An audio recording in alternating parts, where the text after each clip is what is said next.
আজকের কেকটা দিদি নাম্বারের অর্ডার। না না না, আজকে আমি যাচ্ছি দিদি নাম্বার 1 এবং সমস্ত ভিডিওটা দেখতে হবে আজকে কি কি নিয়ে যাচ্ছি। ওরা ওখান থেকে বলেছে অনেকগুলো জিনিস নিয়ে আসতে। আমি ওদেরকে বলেছিলাম যে একটু রিকোয়েস্ট হলো, আমি তো আসানসোল থেকে যাবো, তো আমি কিভাবে এগুলো ক্যারি করব। দেখো আমি কিন্তু রেডি করেছি অ্যাজ ইট ইজ খুব ভালোভাবে, কিন্তু জানি না কতটা গিয়ে পৌঁছাবে। তো গিয়ে কতটা পৌঁছেছে সেটা তো তোমরা টিভিতে দেখতেই পাবে। আর এই যে রয়েছে একটা গিফট হ্যাম্পার, আর এখানে রয়েছে একটা চকলেটের বক্স রয়েছে, এখানে ফ্রুট কেকের সমস্ত আইটেম রয়েছে, বিস্কিট রয়েছে, ক্যান্ডেল রয়েছে এবং তার সাথে রয়েছে পাউরুটি রয়েছে। মানে মোট কথা আমি যা যা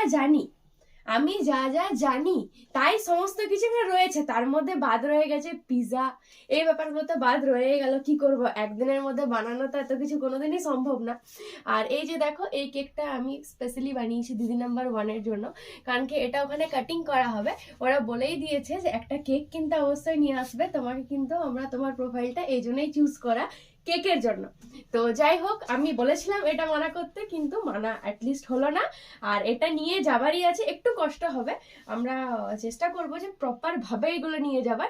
তো কেমন কি হচ্ছে ওখানে গিয়ে তোমাদের সাথে শেয়ার করবো, কি কি গিফট পাচ্ছি সেগুলো অবশ্য অন্য একটা ভিডিওতে দেবো। টাটা।